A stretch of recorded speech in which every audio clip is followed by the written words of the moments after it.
Hey everyone, I hope you're having a good day. So I am coming to you from my little sunroom greenhouse today on the North Whidbey farm where we live. It's so beautiful out there today. You wouldn't notice with the gorgeous landscaping and the baby goats running around that we're in a crisis. So what's it like in Washington State right now? It's scary. It is really scary. If this virus and these restrictions haven't hit your home, your city, your state, your country, count your blessings, but start taking notes because it's not going to stop. We had an executive order signed this morning that bans all establishments, basically, bars, restaurants, salons, you name it, basically from being open. The only way food establishments can be open is if they do drive-through, pickup, or delivery. And they have to have a very minimal crew with a plan and a contact person in charge of that safety plan. My daughter was laid off today. She won't have any income for at least 2 weeks, if not longer. And there's no resources to cover that. So she works in a very high-end salon. She makes very good money, but our cost of living here is incredible. It is a very expensive place to live. And for us, even with my self-employment, it has gone from doing very well to being a trickle. So we just lost half our income within the last 2 to 3 weeks. Now my husband works for the state, but the Department of Transportation so far isn't sending anybody home, but who knows? I mean, they need those guys to keep the maintenance and the safety on the highways. Hopefully that will stay its course, but if it does, we lose all of our income. I don't know what we're gonna do at that point. Most of our money is tied up in our 401k, so it's not that easy to pull it out without taking a major loss or even getting our hands on it anytime soon. So it's kind of a scary situation because a huge amount of people lost their jobs today or laid off, and unemployment benefits are not enough to cover what they're losing. 2 of my kids are now out of work. My son works for the University of Washington Library and is also a student. He's taking classes from home, but he's not working. My other daughter is not laid off yet. She works in the airline industry, but we'll see what happens with that. They're running on a minimal crew as well. We have a very big area here. I mean, it's a very established, bustling city in Seattle, and it's home to Google and Amazon and Boeing and Kaiser and, Nintendo, Microsoft, all these huge corporations, and nobody's out. All these companies are completely shut down. People are working from home. There's no traffic. It's eerily scary out there, meaning that there's no traffic, there's no school. All these businesses are closed. You can't go in anywhere. The grocery stores are what are scary, because when I was out on Friday looking for a thermometer because I haven't been feeling well the last couple weeks, I've had this head cold and now it's in my throat and my chest, and I don't think it's the coronavirus, but again, there's no testing for people that have minimal symptoms. So I don't know, but I went out to get a thermometer and 4 stores laughed me out of the store. They had nothing. And the lines were all the way to the back of the store at Safeway on Friday, and I went to get groceries.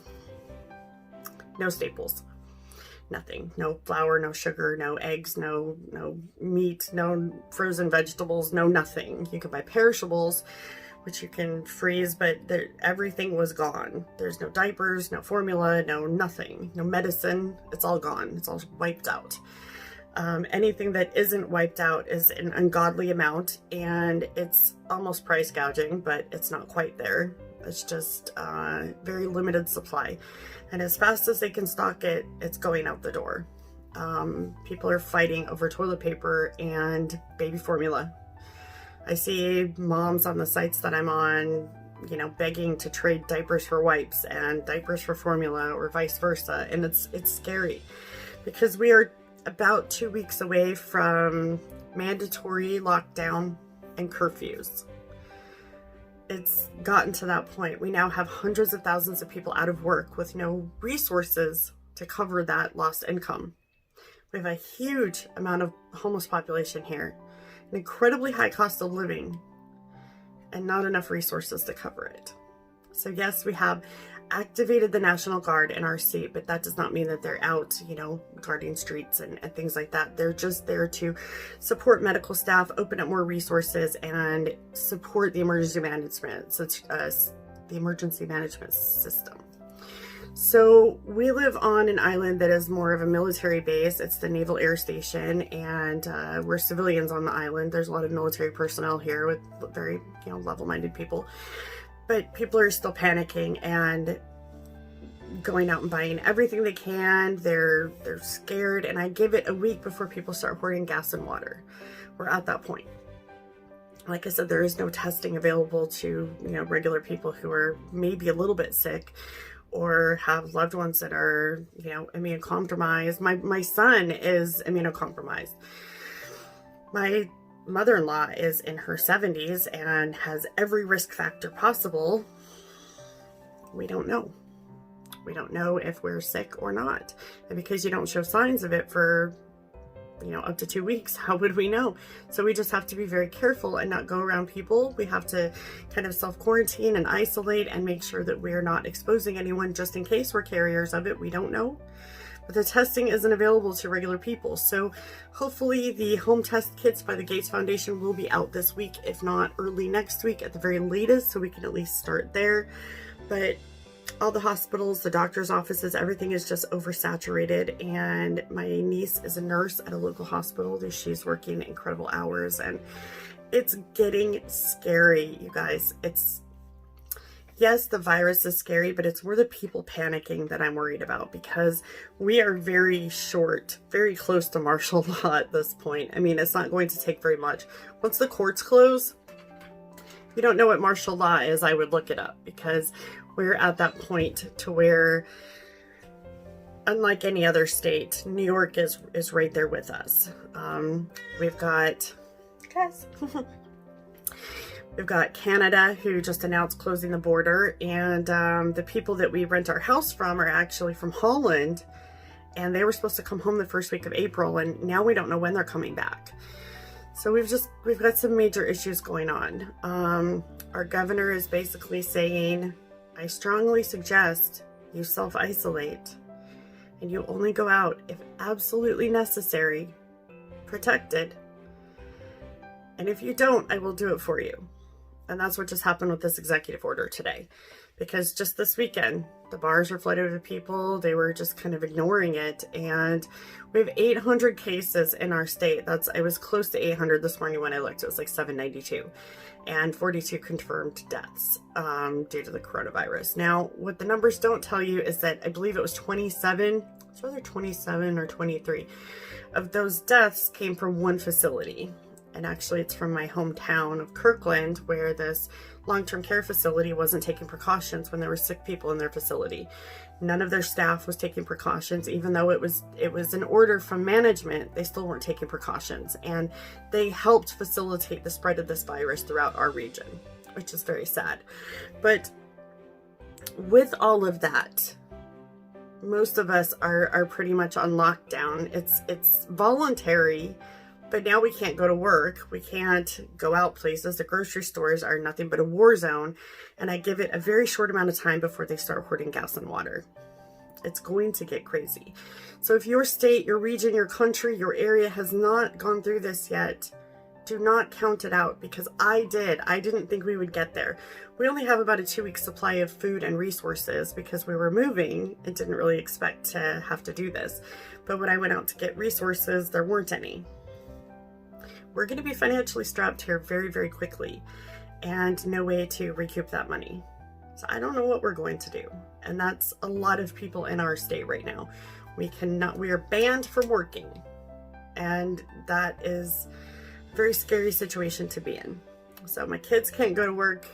We can't go to work. I mean, luckily my husband is able to go to work right now, but we don't know how long that's going to last. So until some resources open up, I don't know. And people are getting more and more panicked and more scared. And I understand, because our region is basically shut down. And when they start shutting down the ferries to get off the island, and they start shutting down the necessary places like pharmacies and grocery stores, we have a major issue. I don't know where I'm going to get my medication if that happens. So I'm even having a hard time reaching my doctor's office. So just, that's what it's like here right now. We're pretty much on voluntary lockdown until it goes involuntary. And I see that happening very, very quickly because every day we have a new ban, a new order, a new something that limits our abilities. And yes, the virus is scary, but this is also scary. And the economic hardships that it is going to cause will take a very long time to bounce back from. It is going to change the way that you live. It's going to change your way of life. And I don't know that there's any way you can fully prepare for it. We're very prepared people, but it still didn't make a difference. So we'll see what happens, but I appreciate all of you. I hope you're staying safe and sane and calm. Watch for signs. Watch how your communities are reacting to these things and take notes, because if you can prepare a little bit in your area, if you can prepare in your community, have a plan, have a safety plan. I had to have a talk with all of my children the other day of what they would do if there was a crisis or an emergency, of where to go, who to contact, and what to stock up on supply, to have cash on hand and things like that. So have those discussions, talk about it, have an emergency stash of your medication, of money, of resources if you can, because this is going to get worse before it gets better. And Washington is a prime example of that right now. We never would have thought that this would have happened 2 weeks ago. And here we are. So be mindful, be kind, be